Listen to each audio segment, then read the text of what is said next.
baca tulis, mengerti banyak hal. Guruku, terima kasihku. Nyatanya diriku kadang buatku marah, namun segala maaf kau berikan.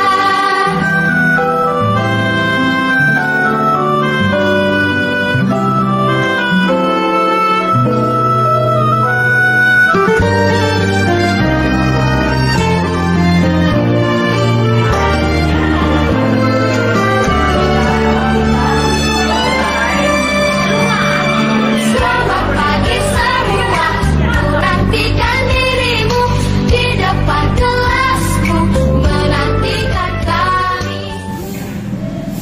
Assalamualaikum warahmatullahi wabarakatuh. Yang saya hormati Bapak Ibu Guru SD Nalangala Harapan 2, yang saya hormati CGP Ibu Guru Al-Aini SPGSD, yang saya hormati peserta mahasiswa IKM yang berbahagia. Pertama-tama marilah kita panjatkan puji syukur kepada Allah Subhanahu wa taala karena pada hari ini kita diberikan nikmat sehat sehingga kita bisa menghadiri acara sharing tentang budaya positif dalam program CGP ini dalam keadaan sehat walafiat. Amin amin ya rabbal alamin.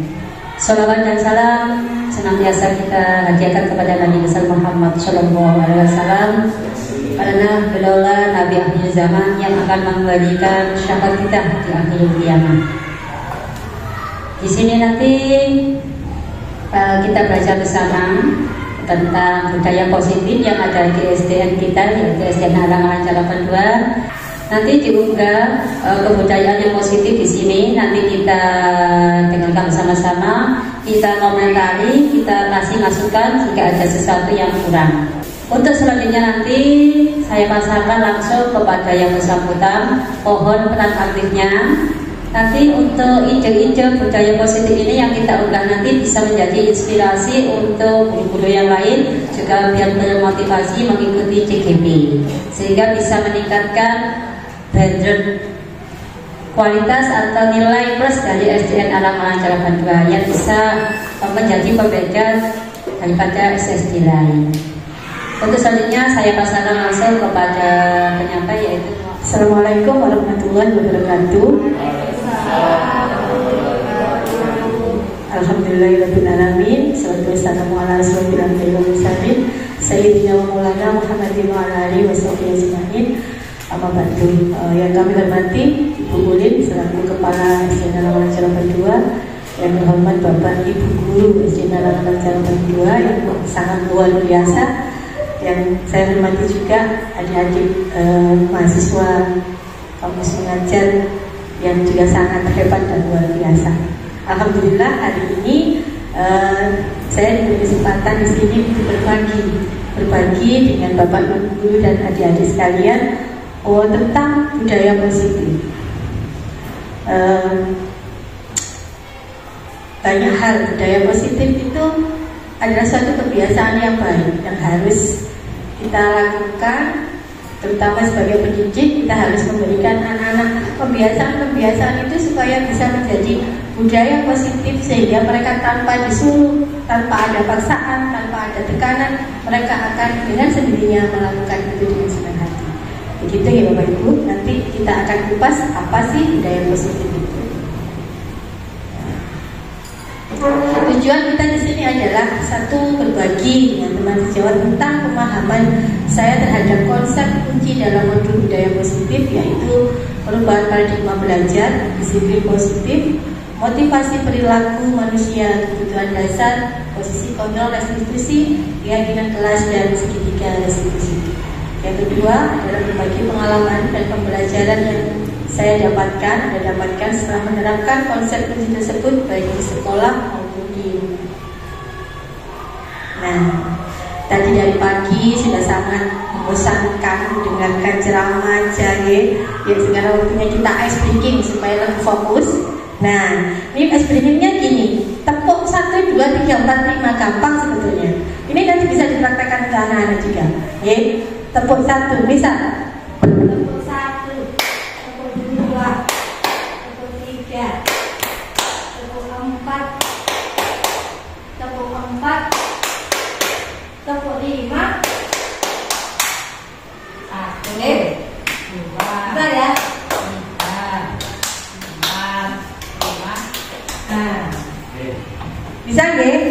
Yuk kita fokus sebentar ke SPG. Tidak apa-apa, udah aja. Pokoknya tepuk itu buanten. Tepuk 1, tepuk 1, tepuk 2, tepuk 2, tepuk 3, tepuk 4, tepuk 4, tepuk 5, 2 kali tepuk 5. Terima kasih luar biasa untuk kita semuanya. Ternyata menyenangkan ya, karena kalau dia ini kan pasti menyenangkan ya. Ada lagi juga kalau variasi dari tepuk ini selain itu, kalau biasa saya di kelas itu biasanya tepuk 1, yes, tepuk 1, yes, tepuk 2, tepuk 3, tepuk 4, tepuk 5. Nah, itu juga bisa dijadikan satu referensi selain tepuk seperti tadi. Gitu ya. Ini berbagi pengalaman saja tentang SPG. Sudah fokus? Ya. Tentunya harus fokus nih.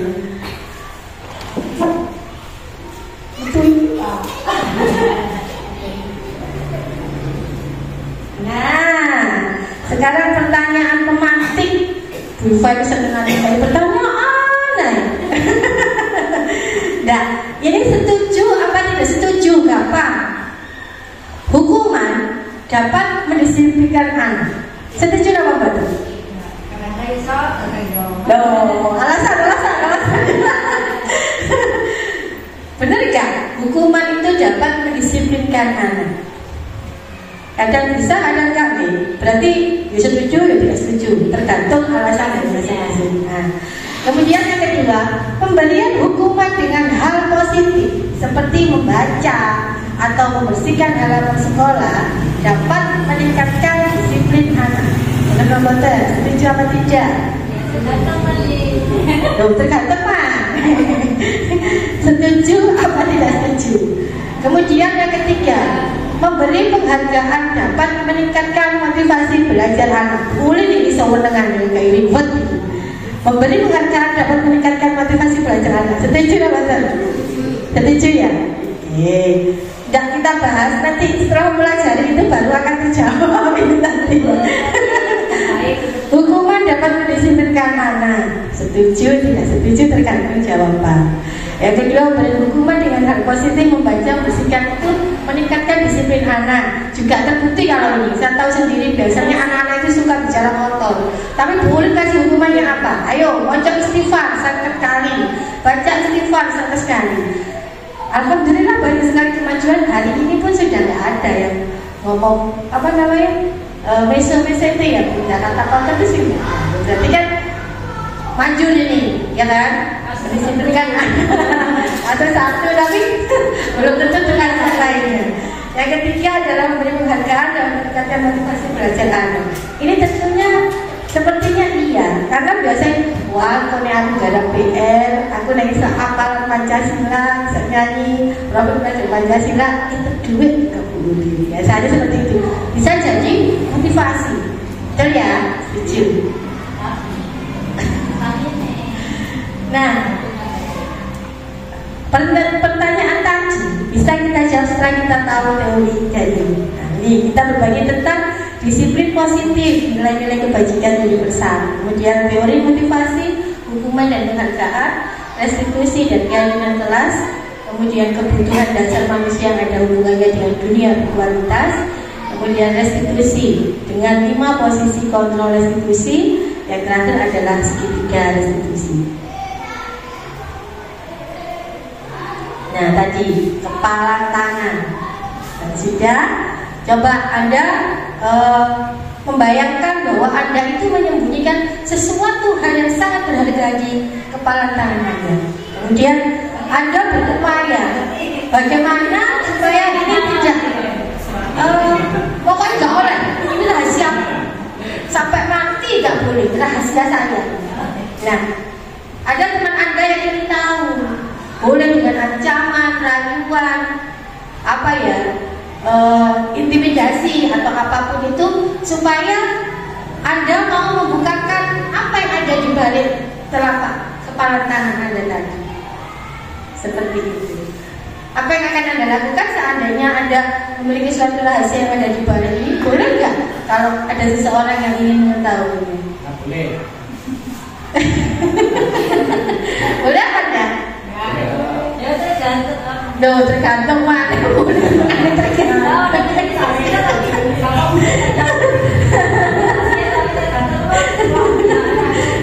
Ini mau ya, kembali maut ya, balik dikek nol.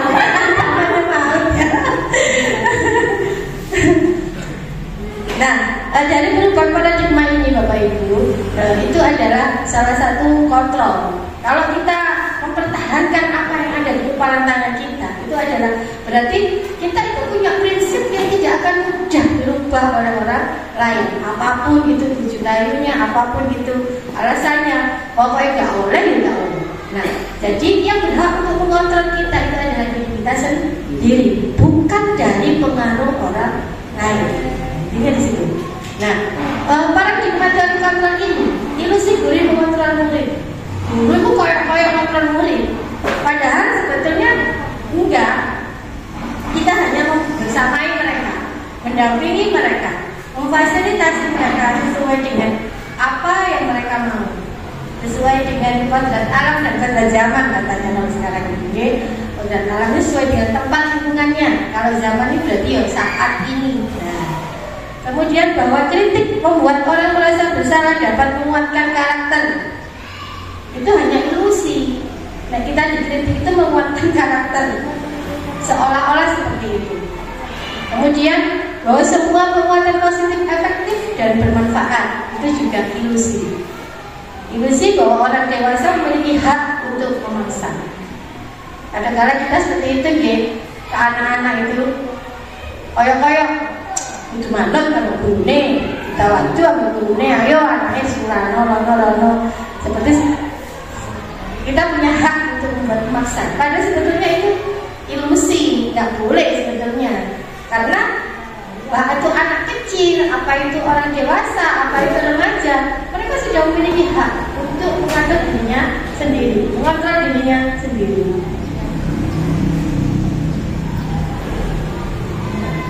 Siapa sesungguhnya yang memiliki kontrol? Tadi ya, tulis respon. Kita mencoba mengubah orang berpandangan sama dengan kita. Kalau teori kontrol, kita bisa memahami pandangan orang lain tentang kita. Jadi seolah-olah kita itu mengerti mereka, tidak kita memaksa mereka. Begitu. Perilaku buruk dilihat sebagai suatu kesalahan. Kamu itu salah. Sudah datang terlambat. Ayo jam berapa sekarang? Tidak boleh. Semua perilaku itu jaga. Kita menanya mereka, kenapa kamu datang terlambat? Nah, mereka pasti punya alasan. Entah tadi bannya bocor, kan? Entah tadi dia itu juga bangun terlambat karena di malam itu ada acara di rumahnya. Nah, itu harus kita dengarkan. Kemudian kalau stimulus respon itu orang lain bisa mengontrol saya, kamu bisa dikontrol oleh orang. Tapi kalau teori kontrolnya hanya ada yang bisa mengontrol diri Anda sendiri. Tadi punya prinsip ya, saya bisa mengontrol orang lain. Kalau teori kontrolnya Anda tidak bisa mengontrol orang lain, karena orang lain itu juga memiliki prinsip sendiri, memiliki hak sendiri. Pemaksaan ada pada saat rujukan gagal. Nah, yang lebih ayo tak boleh sedang tak buka jadi tak boleh akhirnya tak sampai buka dulu. Nanti sampai pulang kayak emosi rupanya. Nah, seperti itu ada pemaksaan, sedikit intimidasi. Terus dirayu tak kena, betul pemaksaannya. Apakah Anda juga seperti itu dengan anak muridnya? Pernahkah seperti itu? Pernah, diakui pernah. Kadang-kadang kalau kita sudah jangan, nggak boleh pakai itu, nggak mau, tetap kekeh, akhirnya keluar aja. Nanti kalau kamu nggak ikuti apa kata bu guru, nanti nilaimu saya kurangi loh. Itu pun saya juga pernah melakukan itu. Akhirnya keluar pemaksaan. Kemudian Kolaborasi dan konsensus menciptakan pilihan-pilihan baru. Seharusnya kita bisa berkolaborasi dengan murid kita. Maunya kamu seperti apa? Tapi kita sambil mengarahkan memfasilitasi mereka agar juga bisa sependapat dengan kita. Kemudian stimulus sosial itu model berpikir yang menang atau kalah. Tapi kalau yang teori kontrol, kode menangi, lebih netral. Oke. Apakah makna disiplin? Disiplin itu dari bahasa Latin disciplina, yang artinya belajar. Jadi disiplin itu kita bukan memberi hukuman, tapi membelajarkan anak, membelajarkan untuk bisa bertanggung jawab dengan apa yang disepakati bersama. Kalau peraturan itu sebetulnya peraturan itu siapa sih yang buat? Siapa yang buat peraturan? Peraturan apa? Kalau sekolah misal peraturan sekolah. Kalau sekarang itu peraturan itu kan dibuat dari sekolah, guru dan kepala sekolah gitu. Kalau di sekolah. Tapi objeknya adalah semua warga sekolah, maksudnya anak-anak juga. Tapi sebetulnya kalau peraturan itu bedanya dengan kesepakatan. Kalau misal kesepakatan itu kan semuanya dilibatkan buat itu. Nah, makna asal dari kata ini disiplin itu menggali potensi menuju sebuah tujuan dan apa yang dia hargai. Seharusnya disiplin itu ditujukan untuk menggali potensinya dan bagaimana dia menghargai dirinya sendiri. Contoh kayak datang terlambat gitu tadi. Nah, kalau dia punya yakin disiplin tidak hanya untuk mematuhi peraturan, tapi dia yakin bahwa nek saya datang itu tepat waktu, berarti dia menghargai waktu dan menghargai dirinya sendiri, supaya bisa jadi contoh untuk teman-temannya. Seperti itu. Dalam budaya kita, makna kata disiplin telah berubah menjadi sesuatu yang dilakukan seseorang pada orang lain untuk mendapatkan kepatuhan. Nah, ternyata kalau anak-anak itu disiplin itu kan karena tidak mau melanggar peraturan. Tujuannya kan di situ. Kecenderungan umat dalam menghubungkan kata disiplin dengan ketidaknyamanan, bukan dengan apa yang kita hargai atau untuk mencapai suatu tujuan. Kalau disiplinnya anak-anak itu, baik aku tidak kena hukuman, berarti menghindari hukuman. Padahal itu kan tidak nyaman bagi mereka. Bukan untuk dia itu, memang tentunya aku bertanggung jawab sesuai dengan peraturan itu bukan. Tapi anak-anak itu mau, cek gak dihukum, cek gak dimarahi sama privat, gak dimarahi sama bukulinya seperti itu. Dia punya tujuan yang besar. Nah, kalau dihubungkan dengan nilai-nilai kebajikan universal, tujuan mulia yang ingin dicapai anak-anak dan disiplin tadi loh. Apa sih? Setiap perilaku perbuatan memiliki suatu tujuan. Dengan mengaitkan nilai kebajikan yang diyakini seseorang, maka akan muncul motivasi intrinsiknya akan terbangun, sehingga menggerakkan motivasi dari dalam untuk dapat mencapai tujuan mulia yang diinginkan. Nilai-nilai kebajikan yang ingin dicapai oleh setiap anak Indonesia kita kenal sekarang ini dengan profil belajar Pancasila, yaitu dari 6 dimensi belajar Pancasila. Tahu nggak Bapak Ibu ya? Apa dong? Kalau dinyanyikan itu biasanya enak. Coba ingatkan kembali. Bagaimana kalau menyanyikan lagu profil belajar Pancasila? Ingat ya Bu? Coba 1, 2, 3.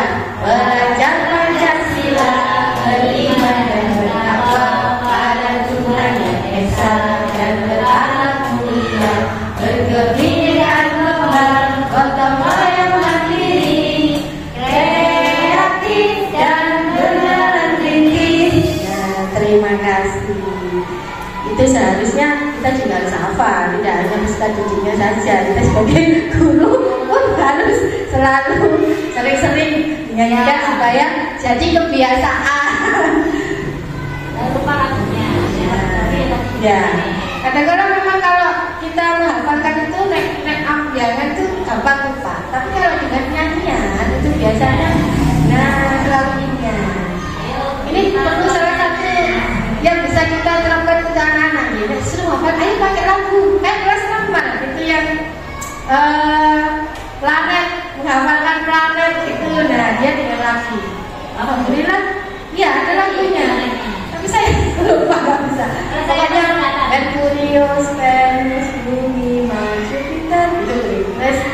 kalau Merkurius disebut planet merah.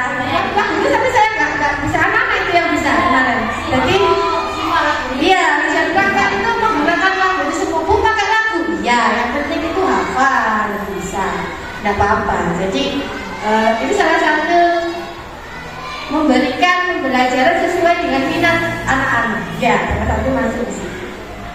Sekarang yang kedua adalah teori motivasi hubungan di keluarga dan restitusi.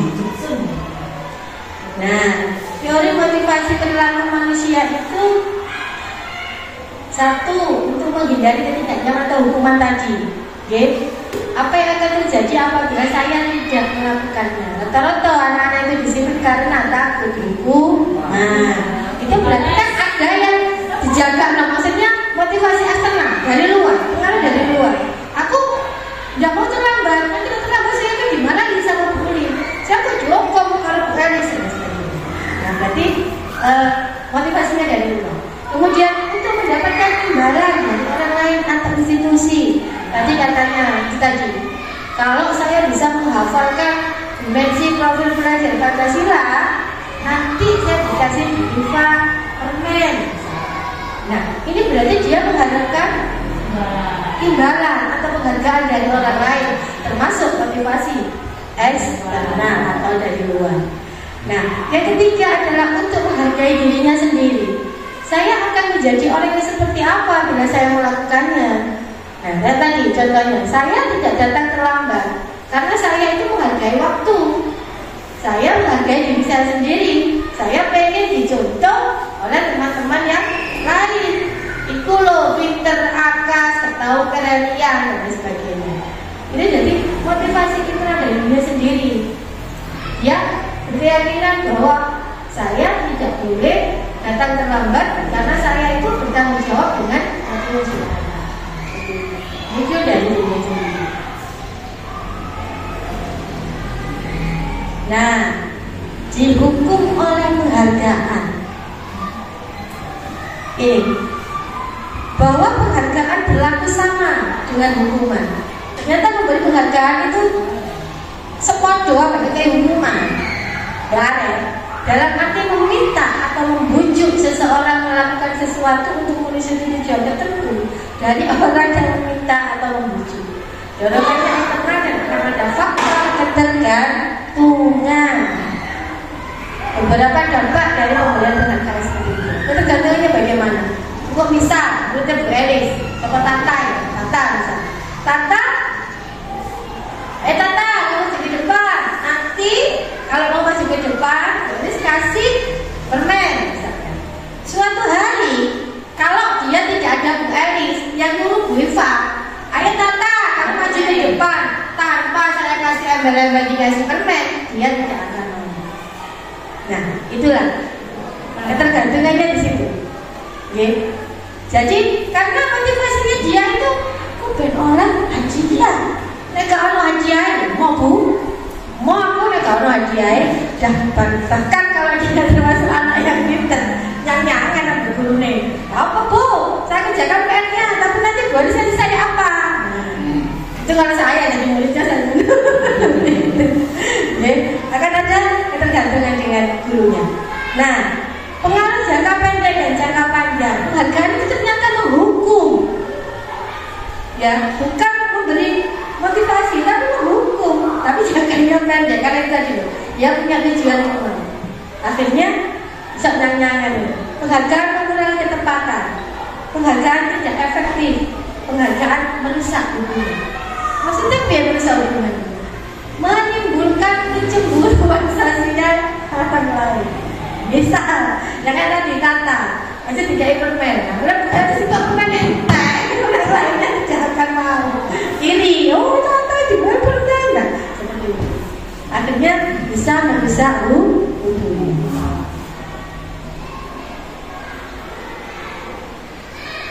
Kemudian penghargaan menurunkan kualitas juga.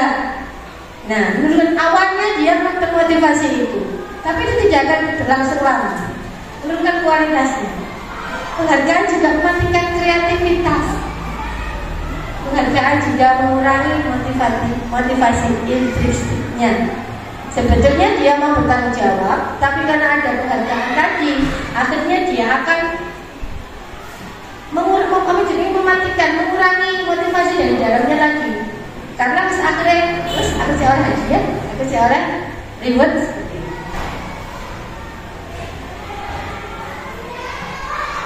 Bentuk program kebajikan. Bagaimana cara kita mengapresiasi anak yang memiliki prestasi? Kita bisa beri pengakuan secara khusus, bisa beri pengakuan secara pribadi, beri pengakuan kepada semua murid secara bergantian, beri pengakuan yang secara konsisten, kemudian fokus pada proses. Boleh kita memberikan suatu reward atau penghargaan itu, tapi secara khusus. Cara mungkin kayak anak-anak yang memiliki prestasi puasa itu kita secara pribadi berikan. Apa ceritanya ya, supaya tidak menimbulkan tadi kecemburuan atau iri temannya yang lain. Tapi ya tergantung orang mana juga sih. Sebetulnya kalau seperti itu kan tujuan kita kan biar yang lainnya mengikuti kan gitu. Okay. Tapi ternyata itu menimbulkan motivasi yang itu mau tergantung. Akhirnya itu dia tidak akan misalkan kayak tadi yang motivasinya itu mau meningkat kreativitasnya. Mas nek dalam mengerjakan gambar itu pokoknya mengumpulkan dapat ini misalnya. Akhirnya mas pokoknya dia mengumpulkan. Tidak kreativitasnya itu tidak muncul di situ.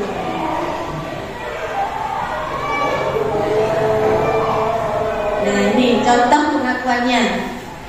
Kemarin saya perhatikan rasa empatimu besar sekali pada saat orang murid baru di kelas kita. Saya menghargai kepedulianmu pada saat kamu membantu teman-temanmu di tugas kelompok. Terima kasih untuk rasa tanggung jawabmu pada saat kamu kertas yang berserakan di laptop. Banyak sebatas itu. Pengakuannya itu. Tadi tindakan guru, hukuman atau konsekuensi. Sebetulnya kalau sebelum kita menjawab ini, jadi kan harus tahu dulu hukuman itu sepiye, konsekuensi itu sepiye. Nah seperti itu ya. Kalau hukuman itu apa?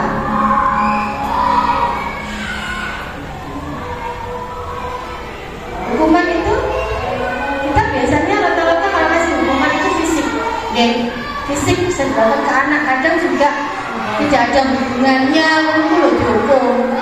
Misal ya datang terlambat, terus kamu disuruh hormat sama dia bendera, kayak gitu. Itu kan juga hubungannya datang pelajaran dia tidak sesuai dengan kesalahannya gitu.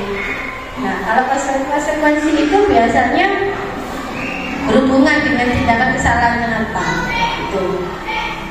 Mencatat 100 kali di dalam buku kalimat saya tidak akan terlambat lagi karena terlambat di sekolah. Ini hukuman apa konsekuensi? Hukuman. Lari mengelilingi lapangan basket 2 kali karena terlambat ada di sekolah. Hukuman. Murid diminta untuk push up karena tidak menggunakan masker. Hukuman. Menggantikan kertas dasiman yang telah dicoret-coret. Membersihkan tumpahan air di meja tulis karena tulisan pada saat belajar. Konsekuensi. Murid disuruh untuk tidak mengenakan sepatu karena tidak menggunakan sepatu hitam. Lari mengelilingi lapangan basket 2 kali karena terlambat 10 menit untuk kelas dari kejurutan. Konsekuensi. Nah ini hukuman.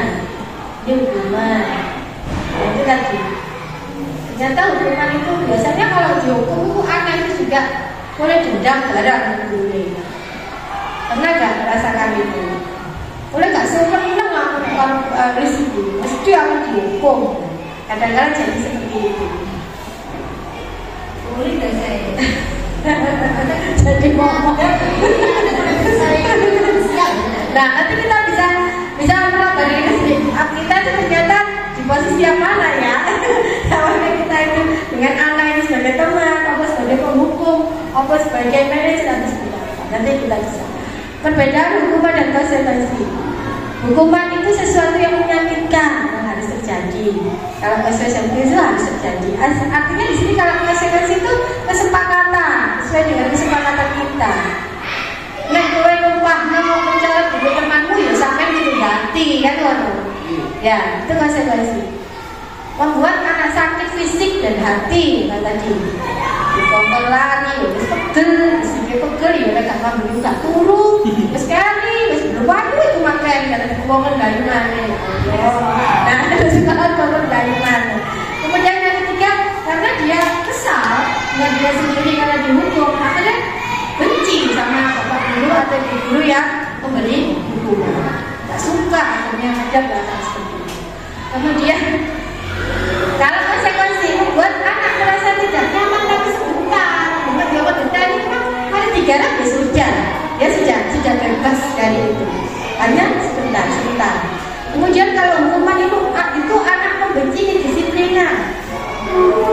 Kalau konsekuensi anak akan menghargai kedisiplinan. Kemudian kalau hukuman itu terpaksa melakukannya. Kalau konsekuensi itu berupa stimulus, kemudian mendorong anak menyakiti dirinya sendiri, mendorong anak agar mudah menyesuaikan diri. Kemudian hukuman itu membuat konsep diri yang buruk.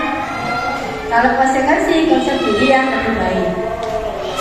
Anak belajar untuk menyembunyikan kesalahannya. Ada mungkin, karena dihukum tuh boleh dia kena hukuman pas melanggar tuh bejo-bejo. Nah kayak gitu, tidak jujur, saya nggak jujur dengan diri sendiri. Kemudian kalau konsekuensi itu anak belajar untuk bisa mematuhi peraturan. Hukuman itu menimbulkan rasa malu, rasa bersalah, merasa dimalukan, dan merasa tidak dihargai. Kalau konsekuensi, dia merasa kehilangan hak, dibuat tidak nyaman, diasingkan, tapi sifatnya hanya sementara. Kalau konsekuensinya dia selesai melakukan itu, ya harus mandi. Tapi kadang hukuman itu dibuang, dia sampai nanti sampai besok, sampai seterusnya. Nah, ini adalah istilah yang baru namanya restitusi. Ternyata ada cara untuk bisa menjadikan anak yang melakukan kesalahan itu bisa kembali ke kelompoknya dengan karakter yang lebih kuat dengan cara restitusi. Restitusi itu adalah proses kolaborasi yang mengajarkan murid untuk mencari solusi untuk masalah mereka sendiri dan membantu murid berpikir mereka ini menjadi orang yang seperti apa dan bagaimana mereka harus melakukan dalam nanti. Jadi kita mengarahkan supaya anak-anak yang melakukan kesalahan itu menyadari kesalahannya.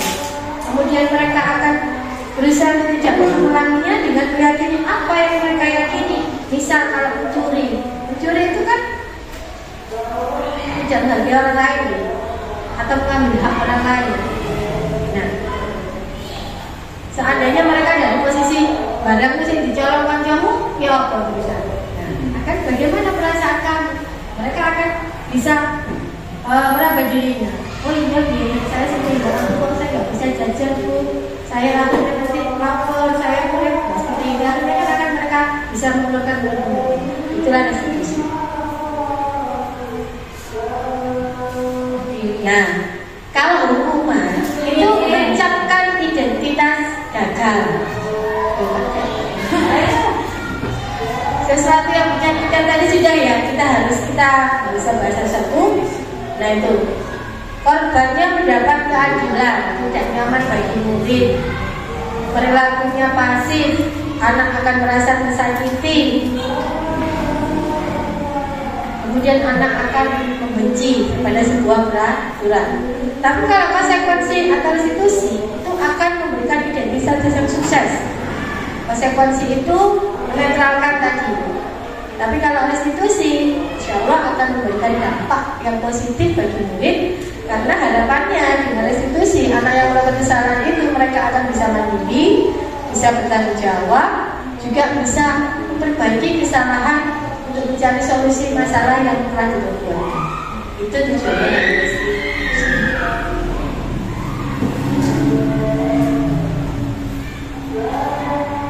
9 ciri restitusi. pertama restitusi itu bukan untuk menebus kesalahan, tetapi belajar dari suatu kesalahan. Mari melakukan kesalahan, kita belajar dari kesalahan itu bagaimana supaya kita tidak mengulanginya kembali. Yang kedua adalah memperbaiki hubungan. Memperbaiki hubungan guru dan murid, juga murid dengan anak yang melakukan kesalahan itu pada siapa yang temannya. Jadi dia belajar untuk memperbaiki hubungan itu. Kemudian tawaran, ada tawaran, bukan paksaan. Jadi kita ajak berkomunikasi yang baik, menawarkan bagaimana kamu akan memperbaiki kesalahan itu, dan diarahkan untuk mencari solusi yang terbaik. Restitusi menuntut untuk melihat ke dalam diri. Jadi anak itu yang akan mengoreksi dirinya sendiri. Apa yang tadi sudah dia lakukan? Apakah tindakannya itu betul apa salah? Nah, dia akan bisa merefleksi dirinya sendiri.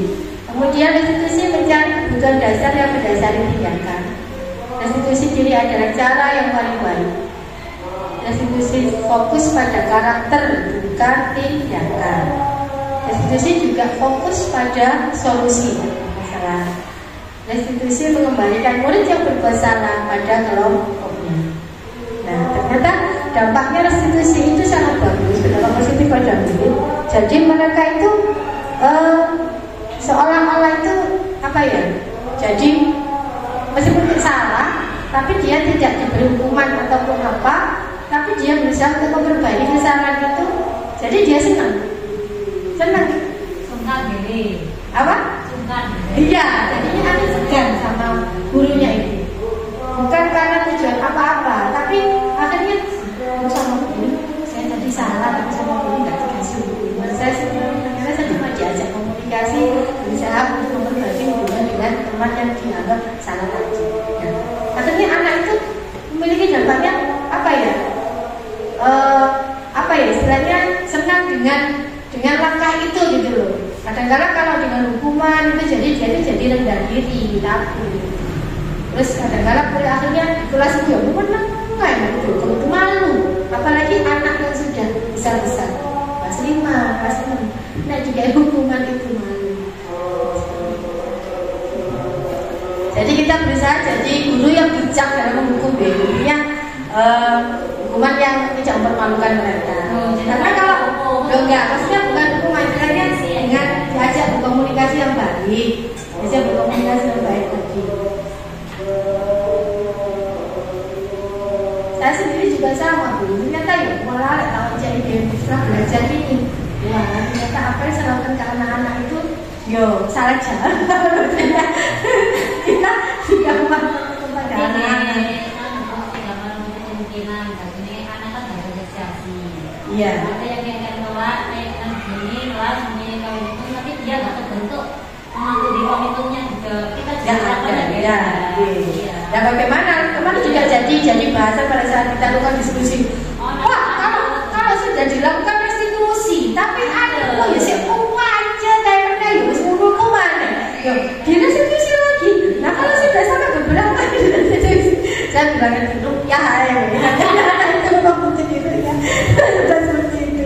Nah, tapi kita kan berupaya bagaimana usaha itu tidak mengkhianati hasil. Intinya kita berupaya berusaha yang terbaik dengan anak-anak. Hasilnya seperti apa? Ya itu tahu. Kita kembalikan lagi kepada kodrat manusianya. Lanjut. Keyakinan telah, toh guru juga bukan Tuhan, kita juga manusia yang tidak bebas dari kesalahan juga. Jadi ya bagaimana kita berkolaborasi dengan anak-anak yang paling tidak saling memberikan kenyamanan, itu aja. Nah, mengapa tidak peraturan saja? Mengapa harus keyakinan keras? Tadi kita memiliki peraturan menggunakan helm pada saat mengendarai kendaraan roda 2. Kenapa harus pakai helm? Tidak ketilang, tidak hukuman, tidak ketilang. Tapi intinya adalah untuk keselamatan. Nah, itu adalah nilai-nilai kebajikan yang kita yakini bahwa itu untuk kepentingan kita dan orang lain yang muncul dari diri kita sendiri.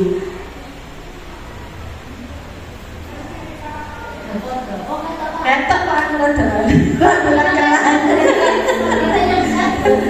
Peraturan kelas. Nah, awalnya dari peraturan itu harapannya, peraturan itu kan biasanya masih dalam kata-kata yang negatif ya Pak, ya, negatif. Maksudnya dilarang membuang sampah seperti itu, jangan mencoret dinding seperti itu. Tapi kalau keyakinan kita itu kita rujuk ke kalimat yang lebih positif. Tidak boleh membuang sampah sembarangan. Kita menuju keyakinan keras harus merujuk jadi membuang sampah pada tempatnya. Jadi menghilangkan kata negatifnya. Seperti itu. Nah, harapan dari keyakinan kelas itu tadi akan memunculkan lingkungan yang positif. Nah, dari lingkungan yang positif itu melakukan kebiasaan yang baik, harapannya akan membudaya menjadi budaya positif di lingkungan itu sendiri. Tapi ini ya tidak langsung sok gedung makmur dong, ya harus bertahap sesuai dengan visi yang kita inginkan. Saya aku ingat kelas misalnya ya, saya masuk ya, kelas yang saya total ya, saya kan bahasa Arab bahasanya ya. Keyakinan kelas mana yang hubungan dengan usia Iya. Kesempatan apa? Menurut Iya. Nah, konstitusi itu seperti itu. Jadi di akhirnya konstitusi itu ada bagian menstabilkan, kemudian validasi tindakan salah, kemudian baru menanyakan keyakinan. Kamu sudah membuang sampah sembarangan. Saya mau sampah sembarangan Bu. Itu benar apa enggak? Enggak misalnya. Kita tahu kalau itu salah. Iya, terus bagaimana kamu untuk memperbaikinya? Saya membuang sampah. Nah, baru tanyakan. Keyakinan apa? Kesepakatan apa yang sudah kamu lakukan bersama teman-teman di kelas itu? Kalau membuang sampah, dilarang seperti apa? Ya, tadi menjaga kebersihan dulu. Nah, seperti itu. Jadi, kalau menjaga kebersihan, berarti kan salah satu tidak boleh membuang sampah sembarangan. Bagaimana? Kalau misalkan kamu membuang sampah sembarangan, apakah kamu dengan teman yang lain? Ya, kelas itu ganggu nggak? Ya. Jadi arahannya itu ke sana. Terus bagaimana konsekuensinya? Oleh konsekuensinya. Terus baru apa yang harus kamu lakukan? Tidak boleh bilang konsekuensi atau hukuman. Apa yang harus kamu lakukan? Kalau kamu melihat lantai ini kotor, saya membersihkannya Bu. Piye cara membersihkannya? Ya saya sapu Bu. Ya, silakan. Bukan seperti itu.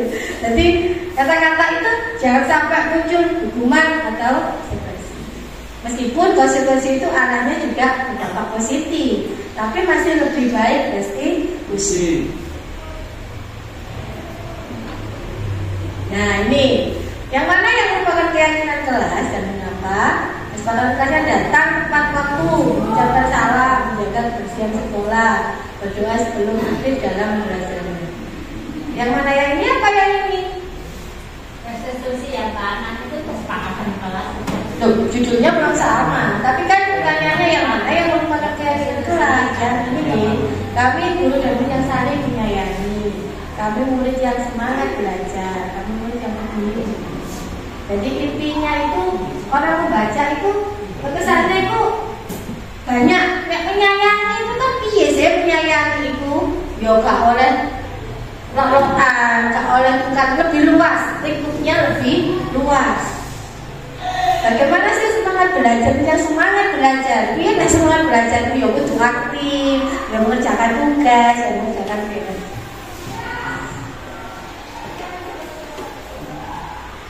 Nah, kemarin itu waktu lokal itu kalau saya kemarin itu waktu saya pakai dengan kelas itu saya tidak melewati ini. Nah, seharusnya ada penerapan keyakinan kelas itu bagaimana sih membuat keyakinan kelas itu? Nah ini dengan tabel T dan tabel Y. Kalau tabel Y itu terdengar, terlihat dan perilakunya. Jadi misal hormat ya, kami meyakini bahwa sangat penting untuk menghormati semua orang dan barang milik orang lain. Terdengarnya itu bagaimana? Jagalah kata-katanya. Belum ini tentang apa itu tabel T. Keyakinan kelas, buat keyakinan kelas. Kok peraturan kelas tadi Ya. untuk mendeteksinya, untuk mendalaminya. Itu ada dua cara, yaitu menggunakan tabel T dan tabel Y. Y itu terdengar, jadi yang dikatakan, kemudian terlihat, yang terlihat, kemudian berperilakunya apa? Kalau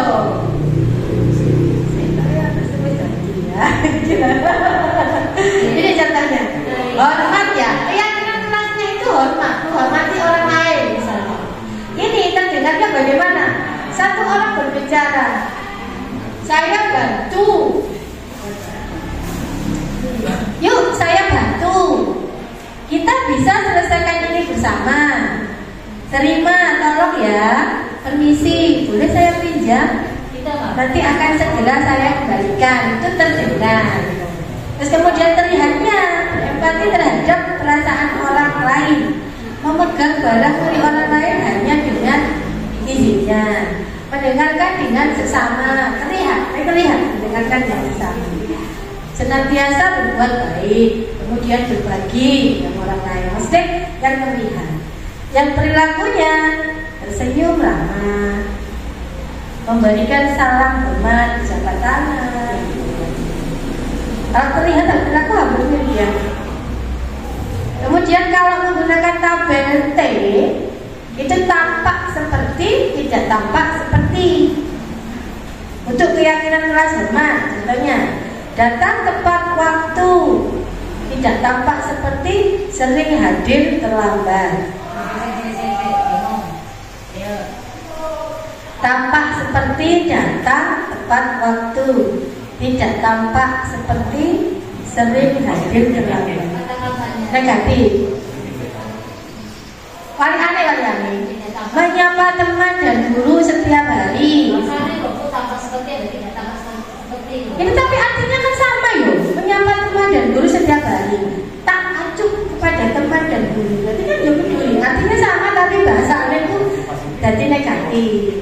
Negatif menjadi positif itu loh. Sudah bisa diterima ini? Lanjut ya. Nah, peraturan. Selalu kembalikan buku ke tempatnya. Keyakinan kelasnya apa? Selalu kembalikan. Dilarang mengganggu orang lain, menghormati orang lain. Hadir di sekolah, tetapi sebelum belajar dimulai. Disiplin. Dilarang melakukan kekerasan.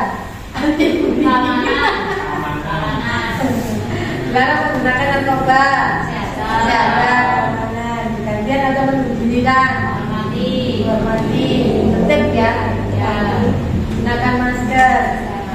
Jangan kembali di kelas atau paruh. Jawab. Kesehatan, sabar, masa bersabar. Kesehatan, keselamatan. Tapi keyakinan itu kosakatanya masih luas ya. Jadi dia itu punya arti yang luas. Nah, sekarang kita ke kebutuhan dasar manusia. Nah, kebutuhan dasar manusia itu ada 5. Yang pertama adalah kasih sayang dan rasa diterima. Pasti ya, kita butuh kasih sayang ya, kita dicintai ya, kita diterima di suatu komunitas gitu.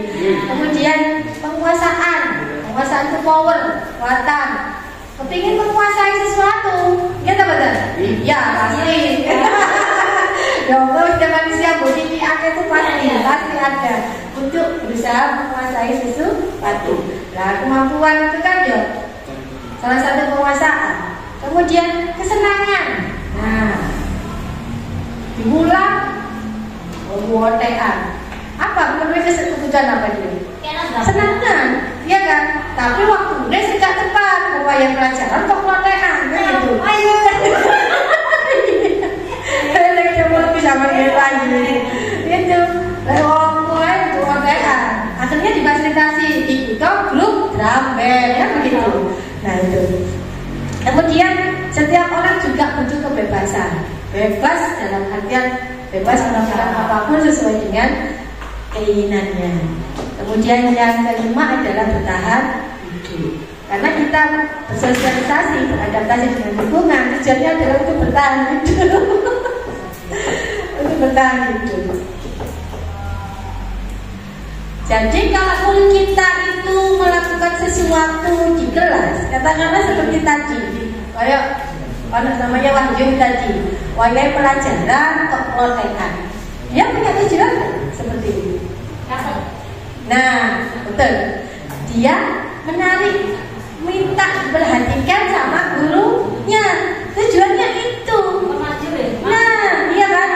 Biasanya anak-anak yang berperilaku aneh-aneh di kelas itu biasanya seperti itu. Dia punya tujuan untuk memenuhi. Aku loh gak diperhatikan sampai guru ketemu nerang nonton, gak kena aku. Akhirnya kontekan lah, sing opo lah, supaya diperhatikan oleh gurunya. Nah itu punya tujuan. Sebetulnya seperti itu. Jadi seorang guru itu harus peka, kudu tanggap dan respon terhadap apa yang dilakukan oleh anak didik kita. Bolak-balik aja kayak Tapi itu ya manusiawi deh.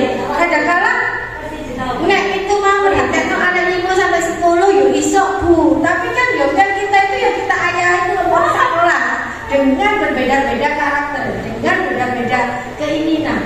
Nah, bagaimana cara kita memfasilitasi itu? Nah inilah mestinya kita sebagai guru CGP itu diulangi. Makanya ayo teman-teman yang belum mau menjadi daftar guru penggerak, ayo semangat. Asli banyak sekali nilai plus di sini. Karena ya selain Elisa, siapa punya itu, ayo teman-teman, saya bahkan mengharapkan alang-alang semuanya guru sudah punya akun lagi belajar itu, ayo semuanya ikut CGP. Ternyata banyak nilai plusnya. Nah, plusnya apa? Banyak ilmunya yang kita nggak tahu jadi tahu. Banyak temennya. Ternyata seperjuangan itu seneng. Oh, kita bisa kolaborasi dengan banyak orang. Yang ketiga adalah pas mengkarangkan yaitu bersenang-senang. Itu ada fee-nya, juga ada juga ada souvenirnya yang sangat bermanfaat. Nah, kemarin itu dapat Pak, speaker aktif. Banyak itu souvenir teman-teman itu pulang berbuyang, bawa rasa demo. Nah, seperti itu. Ternyata tidak sesuai dengan bayangan kita yang menakutkan apa tidak ada sama sekali. Besok mantan wong. Kau bahagia akan yang berkah dilakoni pon. Ya memang sih kalau memang kita nggak bisa mengatur waktu itu kesannya jadinya yang bertugas saja seperti itu. Tapi kan kalau kita bisa bagi waktunya dengan baik, insya Allah santai tidak ada terjadi. Jadi kan dewe saya ini manis. Tapi ya aja. Ya, kita ngomong kayak. Iya. Tapi ya memang kita boleh nggak iso ngobrol santai. Jadi ya memang ada saat ada waktu luang kita ngecil dan seperti itu. Ya. Tapi kan semua itu ada proses. Ya. Memang semuanya tadi udah sebut. Awalnya dari keterpaksaan, ya kan? Apapun ketika di awal kepaksa, ya tidak mau. Nah, saya sendiri kan juga kepaksa. Kadang-kadang paksa untuk CGP, mungkin aku daftar, tapi karena kepaksa. Tapi kalau sudah ternyata, dilakoni menyemprot, terbiasa, ya jadi budaya yang positif. Nah, seperti itu. Itu ya. Nah, sekarang 5 posisi kontrol. Nah ini tadi yang saya katakan. Bagaimana kita memposisikan diri kita terhadap anak didik kita. Ini ya. Penghukumkah, membuat orang bersalah, teman, pemantau, ataukah seorang manajer. Kalau sebagai penghukum dan membuat orang bersalah, ini dampaknya itu membuat anak menjadi mencengkak identitas gagal terhadap anak. Okay. Kemudian kalau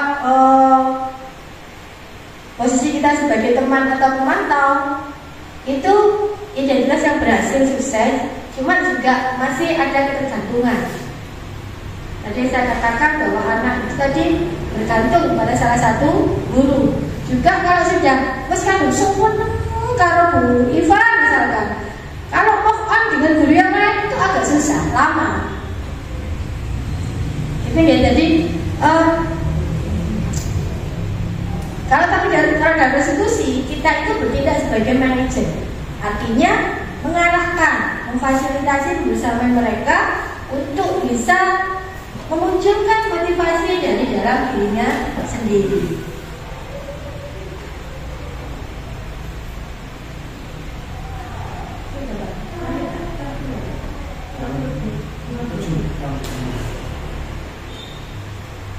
Nah ini, ada pernyataan, saya kecewa sekali dengan kamu.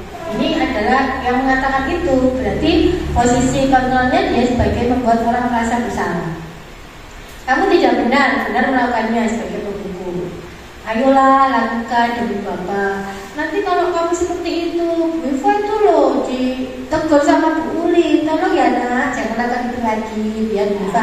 Nah ini berarti membuat apa sebagai teman, kayak teman. Nah, kemudian apakah kamu mendapatkan stiker bintang hari ini mengatakan sebagai pemantau? Kemudian bagaimana kamu bisa menyelesaikan masalah ini? Nah, kita dihindari. Salah, nah, terus apa yang kamu lakukan untuk memperbaiki kesalahan itu? Kita mengarahkan, manajer, memimpin.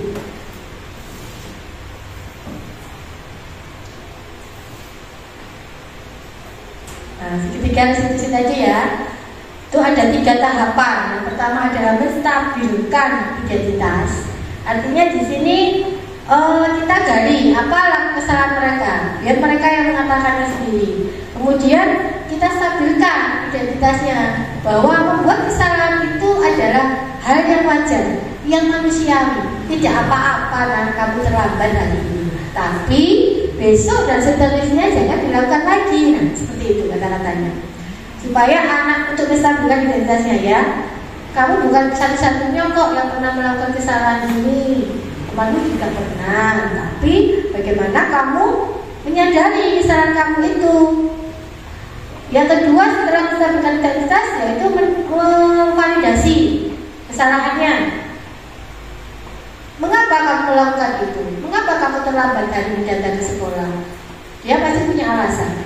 Karena tadi malam saya bangunnya kesiangan Bu. Lah kenapa kesiangan? Karena tadi malam itu ngegame sampai jam 2 malam loh. Apakah itu tindakan yang benar? Jadi kita nggak langsung menyalahkan, tapi apa ya? Maksudnya gereng supaya itu menyadari kesalahannya sendiri. Jadi benar nggak kalau kamu ngegame itu sampai jam 2 terus mulai tidurnya bangunnya kesiangan? Berarti siapa yang dirugikan? Saya sendiri Bu. Terus berikutnya ke depannya mau seperti itu lagi, mau terlambat lagi atau enggak? Nah, mengarahkannya seperti itu. Kemudian yang ketiga adalah menanyakan keyakinan. Nilai apa yang telah dia langgar? Misal kalau tadi terlambat ke sekolah, berarti nilai apa yang telah dilanggarnya? Tidak disiplin kan? Bisa peraturan di sekolah adalah masuk sekolah jam 7 tepat ke sekolah.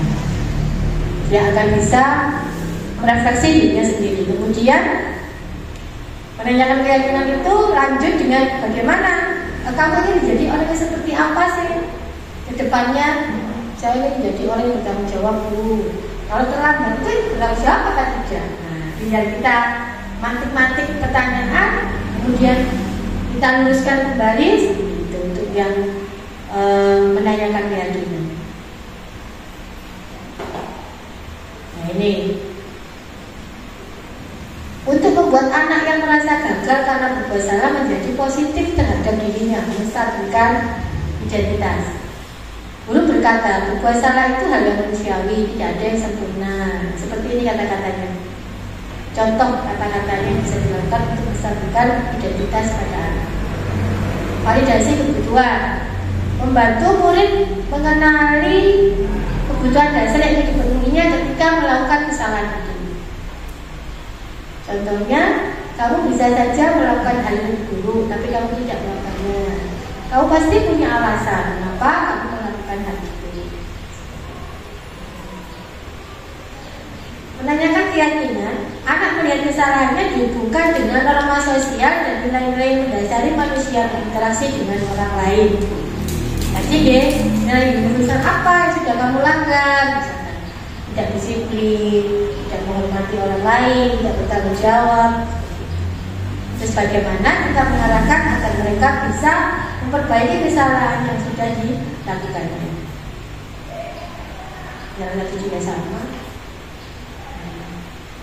Ya, sudah selesai untuk teorinya. Kemudian saya mencoba kemarin untuk menerapkan budaya positif saya, yaitu membuat keyakinan kelas. Nah, latar belakangnya apa sih? Latar belakangnya ini, saat ini krisis karakter sangat mengkhawatirkan. Banyak anak-anak mengikuti luar tanpa menyaring sesuai dengan budaya kita atau tidak. Budaya positif merupakan nilai yang tumbuh dan berkembang sesuai dengan yang terjadi oleh sekolah. Sekolah adalah salah satu lembaga yang memiliki menumbuhkan karakter atau peluang bagi seorang guru untuk bisa membangun budaya positif sekolah. Salah satunya menumbuhkan karakter anak-anak peserta didik yang sesuai dengan profil belajar Pancasila. Tujuannya adalah menumbuhkan budaya positif sesuai keyakinan kelas yang kedua. Yang kedua, menumbuhkan karakter baik bagi anak maupun warga sekolah. Dalam bentuknya adalah mampu membuat keyakinan kelas sesuai dengan belajar Pancasila. Yang kedua, mampu menjalankan keyakinan kelas yang tadi juga. Ini masih tindakannya apa? Yang pertama adalah saya konsultasi dan izin kepada kepala sekolah. Tidak yang berbeda, dimana saya izin ya kalau kemudian kelas. Kemudian memberikan sosialisasi tentang isi positif, salah satunya ini kemarin untuk menurut visi kemarin itu salah satunya. Kemudian juga memberikan sosialisasi kepada anak-anak pada saat akan membuat keyakinan kelas. Kemudian ketiga, kolaborasi dengan peserta didik membuat keyakinan kelas. Kemudian keyakinan kelas itu saya bannerkan, tanda tangan bersama sebagai bukti atau sahnya tindakan kelas itu, keyakinan kelas itu dilaksanakan. Kemudian menumbuhkan dan pembelajaran yang mencerminkan nilai pelajaran Pancasila menjadi budaya positif baik di kelas maupun di sekolah.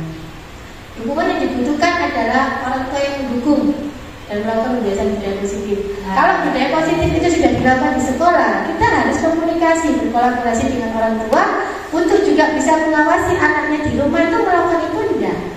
Di sekolahan iya, amat diumbar, tidak akan jadi pembiasaan. Nah, seperti itu. Jadi ini PR-nya kita bahwa kebiasaan yang baik yang dilakukan di sekolah itu di rumah itu juga harus dilakukan. Di sekolah berjamaah. Amat nggak tahu berenang oleh masjid atau berenang oleh lantai. Orang tua harus bisa diajak juga bisa mengawasi sehingga kebiasaan itu akan terbentuk pada diri anak. Yang kedua, warga sekolah sebagai teladan. Nah, ini boleh. Ya, ini juga salah satu rangkaian perubahan saya bahwa kebiasaan budaya positif dilakukan oleh anak saja, tapi semua warga sekolah, KS, guru, staf maupun semua yang ada di sini. Contoh, bisa melaksanakan sholat duha. Ya itu. Kita di sini masih belum optimal ya, cuma anak-anak. Kita hanya sebagai pemantau toh. Nah, seharusnya kalau mau jadi teladan yang baik kan kita juga harus ikut sholat seperti itu. Tapi itu ya nggak sekarang, maksudnya bertahap lah. Ya kaitannya Pak Sugeng enggak saulan kas, tapi aku melo. Akhirnya semua warga sekolah itu semuanya bisa khusyuk dalam menjalankan sholat duha. Itu harapannya. Kemudian yang ketiga adalah sarana dan prasarana untuk menumbuhkan budaya positif di lingkungan sekolah. Kalau memang kita butuh prasarana yang lengkap, apa sih yang dibutuhkan untuk menumbuhkan budaya yang baik itu? Ya kita omongkan dengan kepala sekolah dan bendahara untuk menganggarkan agar yang dibutuhkan untuk bisa mendukung kegiatan kebiasaan baik di sekolah. Sama cara tindakan dalam tabel. Dokumentasinya saya aspek ini. Nah ini kita selesai dengan anak. Kemudian ini ya, saya berkolaborasi dengan peserta didik untuk membuat keyakinan kelas. Ini saya memberikan penjelasan dulu apa sih keyakinan kelas itu. Diskusinya ini anak-anak juga sama dengan apa yang tadi dilakukan. Jadi anak-anak membuat satu peraturan yang diinginkan, kemudian ditempel di post-it, kita analisa bareng-bareng. Oh ini sama dengan ini. Kemudian menempelkan, kemudian hasil keyakinan kelas yang dibuat. Nah ini tanda tangannya, ini hasilnya. Ini saya berikan. Nah harapannya aksi nyatain. Nah, puncaknya refleksi kita bersama. Hal baru apa yang mengubah paradigma Bapak Ibu setelah Anda mendapatkan materi tersebut. Barangkali bisa salah satu untuk bisa menjawab dari refleksi ini, monggo.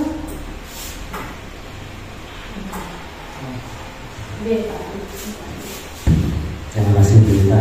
Jadi saya setelah mengikuti kegiatan ini, saya menjadi lebih tahu bahwa untuk mengobati siswa yang dalam tanda kutip sakit, ya, maka hal yang paling baik adalah dengan melakukan restitusi. Karena merasa siswa terasa tidak tersakiti, cara obatnya obatnya pergi, dan siswa menjadi lebih sembuh lagi dan sebagainya. Terima kasih. Alhamdulillah, terima kasih Pak Habib atas refleksinya.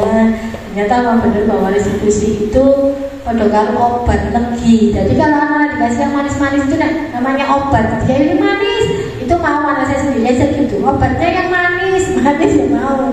Kalau pahit tidak mau. Nah, restitusi itu adalah salah satu obat untuk bisa mengatasi kenakalan atau kesalahan ya, yang dilakukan oleh anak tanpa menyakiti mereka, tanpa menimbulkan beban mental pada mereka, dan mereka akan dengan sendirinya akan berusaha untuk memperbaiki kesalahan itu dan mencari solusinya bersama-sama.